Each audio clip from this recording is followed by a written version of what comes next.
दोस्तों आज की वीडियो में हम सीखेंगे कि कैसे एक टाइम को मैनेज किया जाता है। जब भी आप कहीं भी किसी कंपनी में काम करोगे या फिर एजुकेशन करोगे या फिर कहीं भी चीजों में अपने पर्सनल लाइफ में भी इस चीजों को इंप्लीमेंट करके अपनी लाइफ का जो है बेहतरीन बना सकते हो। आपने देखा होगा कि जेफ बेजोस या फिर इलॉन मस्क ये सब हमेशा अपने टाइम को बराबर से मैनेज करके चलते हैं, तभी जाकर के सभी चीजें ये एक्यूरेटली कर पाते हैं। तो इस वीडियो को अगर पूरा आप देखोगे तो भाई पूरा चीजें आपको समझ में पड़ेगा और मैं ऐसे चीजें आपको बताने वाला हूं जिसकी वजह से आप अपना टाइम को सही से मैनेज कर पाओगे। गाइस, टाइम मैनेजमेंट एक बहुत ही इंपॉर्टेंट चीज है और हर किसी के बस की बात नहीं होता, क्योंकि यहाँ पे बहुत सारी चीजें आपको स्ट्रिक्ट से करना होता है, बहुत सारी चीजों पे ध्यान देना होता है। बट कुछ ऐसे फॉर्मूलास है जिसको आप इस्तेमाल करोगे तो ये सब चीजें आसान हो जाता है। यहाँ तक कि हमारे देश के प्राइम मिनिस्टर भी अपने टाइम को मैनेज करते हैं, कितने बजे स्केड्यूलिंग करना है, कितने बजे मीटिंग करना है, कब हमें इंटरनेशनल ट्रिप पे जाना है, मतलब हर चीज का चीजें स्केड्यूल रहता है। और देखा गया है पुराने टाइम से कि जो लोग भी अपने टाइम को स्केड्यूल से काम करते हैं वही सफलता को चाहते हैं। तो इस वीडियो को पूरा देखो और आपको पूरा बात समझ में आ जाएगा। अब टाइम मैनेजमेंट चीजें दोस्तों निकलती कहां से? ये बात होती थी 1953 जब यूएस के आर्मी कमांडर थे मिस्टर वेल्डी एल्सवर्थ, इन्हीं के नाम पे एक्चुअली जो है ना ये पूरा फॉर्मूला बना। जब वो यूएस आर्मी में जब वॉर चला था, सेकेंड वर्ल्ड वॉर चला था, उस टाइम में इनको जो है अपने पूरे बटालियन को मैनेज करने में डिफिकल्टी आया, तब जाकर के इन्होंने ये फॉर्मूला निकाला जिसको कहते हैं 4Ds। और इसी 4Ds का चलन जो है ना आज तक हो रहा है। बड़े बड़े कंपनियों में, इंटरनेशनल कंपनियों में इन चीजों को सिखाए जाते हैं। तो इस बड़े बड़े कंपनियों में आपको जो है सिखाया जाता है किस तरह से इनको टाइम को मैनेज करना होता है, क्योंकि जो भी लीडर्स पोजीशन में रहते हैं, जो भी टीम लीडर या मैनेजर रहते हैं, उनको ये सब सिखाया जाता है, तभी जाकर के एक टीम को सही से मैनेज किया जाता है।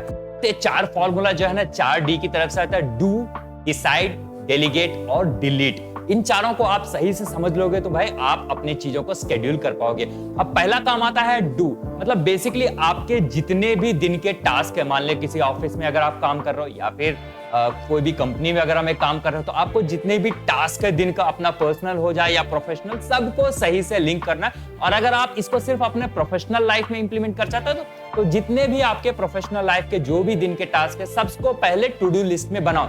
ये टू डू लिस्ट बनाना बहुत ही इंपॉर्टेंट हो जाता है जब भी आप लीडरशिप पोजीशन में रहते हो या मैनेजमेंट पोजीशन में रहते हो। भाई to do list is a mandatory. In fact मैं खुद डायरी में लिखता था, जब फिर जाकर के मोबाइल में टू डू लिस्ट बनाने लगा। मतलब बेसिक फंडा है कि जब आप टू डू लिस्ट बनाते हो तो आपको पता रहता है कि भाई कौन सा काम हमें करना है। जब आप उसको सही से सेग्रीगेट कर लेते हो तब और भी एक्यूरेट हो जाते हो अपने टाइम को मैनेज करने में। अगर मान लो आपके पास में 10 टास्क है और वो 10 टास्क को आप मतलब बिना सोचे समझे करोगे तो भाई टाइम का कुछ ख्याल नहीं रहेगा। किसी पे ज्यादा वक्त दे दोगे, किसी पे कम वक्त देना है वहां पे कुछ ज्यादा वक्त दे दोगे, या फिर किसी टास्क पे जो है ना ज्यादा वक्त चाहिए बट आप हरी के चक्कर में, जल्दबाजी के चक्कर में उसको कम टाइम देकर के अपना काम ही पूरा बिगाड़ लोगे।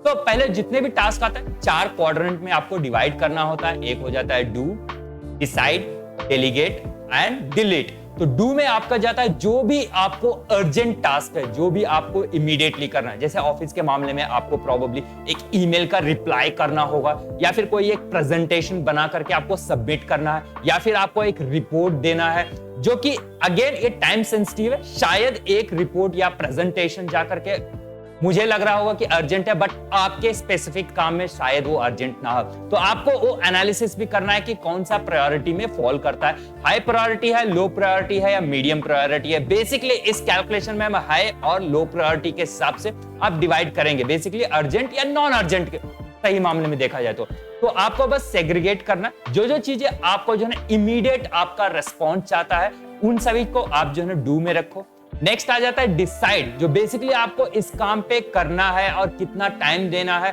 और बेसिकली जिस पे आपको थोड़ा और सोच समझ कर टाइम डालना है। उन सभी टास्क को जो है सेपरेट रख लो, जिसको आप डिसाइड में रख दो। और तीसरा आ जाता है डेलीगेट, जैसे कि हो गया एक मीटिंग स्केड्यूल करना हो, या फिर कुछ चीजें आपके साथ में स्केड्यूल नहीं हुआ बस उनके साथ में मीटिंग करना हो, या फिर कोई 1-on-1 सेशन करना हो, या फिर किसी चीज के बारे में प्रोजेक्ट को आपको फ्यूचर प्रोजेक्ट है बट उसके बारे में जानना है, जिसके लिए आपको अपने मैनेजर के साथ में बैठ के बात करना है या फिर अपने टीम के साथ में बैठ के बात करना है, तो उसको आप सेपरेट रखो क्योंकि उसको बाद में भी किया जा सकता है। ये नॉन अर्जेंट में जाता है। नेक्स्ट आ जाता है डिलीट, जिसमें आपको आता है कि जैसे अपने फोन कॉल्स अटेंड करना, अपने पर्सनल लाइफ में किसी से बात करना हो, या फिर कोई भी टास्क हो जिसमें कि आपको ज्यादा प्रायोरिटी, जैसे सोशल मीडिया या फिर पोस्ट चेक करना हो ना। आजकल की दुनिया में देखो सभी लोग इंस्टाग्राम पे टाइम बिताते हैं, फेसबुक पे टाइम बिताते हैं, या फिर व्हाट्सएप ये सब वगैरह पे तो ये सब चीजें जो है ना डिलीट सेक्शन में डाल सकते हो बेसिकली कि ये नॉन अर्जेंट है और नॉन इंपॉर्टेंट है। अगर इसको आप देख लो, मान लो कि अगर सोशल मीडिया पे आप फेसबुक या इंस्टाग्राम पे आप यूट्यूब वगैरह पे नहीं भी जाओगे तो आपका दिन चल जाएगा। बट यही अगर आपके पास एक रिपोर्ट है या फिर प्रेजेंटेशन है, उसको आपको अगर सबमिट करना है तो दैट इज मोर इंपॉर्टेंट। तो इस तरह से आपको डिसाइड कर लेना है हर एक काम को। डेलीगेट वाला काम में आप एक और चीज कर सकते हो जो कि मैं पर्सनली इस्तेमाल करता हूं कि कोई भी काम आपके पास है वो आप अगर अपने किसी और टीम मेंबर से करवा सकते हो तो दैट इज गुड। मान लो कि अगर आप एक टीम लीडर हो या मैनेजर हो या फिर एक टीम को हैंडल कर रहे हो और आपके पास में कुछ पर्टिकुलर रिपोर्ट्स को बनाना है जिसके लिए आपको डेटा फाइल चाहिए और आप अपना टाइम वेस्ट नहीं करना चाहते हो क्योंकि आपको एक और मीटिंग में जाना है, तो आप क्या कर सकते हो, डेटा फाइल को कलेक्ट करने के लिए किसी भी अपने एक टीम मेंबर को टास्क दे सकते हो। वो अपना काम करके डेटा फाइल जब आप देगा तब जाकर के ये टास्क आपके डू में आ जाएगा, फटाफट आप पीपीटी बना करके सबमिट कर दोगे। इस तरह से आपका काम भी आसान हो जाएगा और आपका टाइम भी बच जाएगा। और इस तरह से टाइम को कैलकुलेशन से एक और फायदा रहता है कि भाई आपको पता रहेगा कि कितना टाइम किस पे इस्तेमाल करना है। बेसिकली मान लो कि आपके पास एक प्रोजेक्ट बनाना है, अब देखो बिना कुछ सोचे समझे अगर आप करोगे तो भाई 5 मिनट का चीज आपको आधे घंटे लग सकता है, आधे घंटे वाला चीज जो है ना 1 घंटा लग सकता है। इसलिए जो है ना प्री प्लान जरूरी होता है। आपने प्रोजेक्ट बनाने बैठे, आपको डिसाइड करके ना हाँ भाई 20 मिनट्स में मुझे बनाना है। अब उसको आप कैटेगराइज करोगे, इस प्रोजेक्ट पर्टिकुलर पीपीटी को बनाने के लिए हमें क्या क्या चीजें एलिमेंट चाहिए, क्या क्या डेटा चाहिए, उन सभी चीजों को प्री प्लान करके आप शेड्यूल करके रख लोगे तो भाई 10 मिनट के अंदर में आपका पीपीटी यूं तैयार हो जाएगा, बॉस आपको आपके बोलेगा शाबाश। तो इस तरह से आप चीजें कर सकते हो भाई। बेसिकली आपको जो है ना डिवाइड करके चलना है। अगर आप एक स्टूडेंट हो, अपने कॉलेज लाइफ में करना चाहते हो, प्रोबेबली आपके नोट्स या फिर एग्जाम के लिए प्रिपेयर कर रहे हो, तो भाई आप भी ना इसको इस्तेमाल कर सकते हो। मेजरली आपके जो भी स्ट्रॉन्ग सेक्शन वाले जो सब्जेक्ट्स है उसको आप साइड में रख सकते हो। जो कि आपको चीजें सही नहीं आता है, जो चीजें आप सीखना चाहते हो, पर्टिकुलर प्रॉब्लम को या इक्वेशन को सॉल्व करना चाहते हो, तो उसको आप हाईलाइट में रख दो और डू के सेक्शन में रख दो, क्या कि आप उसको फर्स्ट प्रायोरिटी दो। और बाकी जो कि यूट्यूब वगैरह देखना, दोस्तों से बात करना, पर्सनल फैमिली लाइफ, गर्लफ्रेंड से बात करना, इन सभी को आप डिलीट सेगमेंट में डाल सकते हो क्योंकि ये उतना नॉन इंपॉर्टेंट है।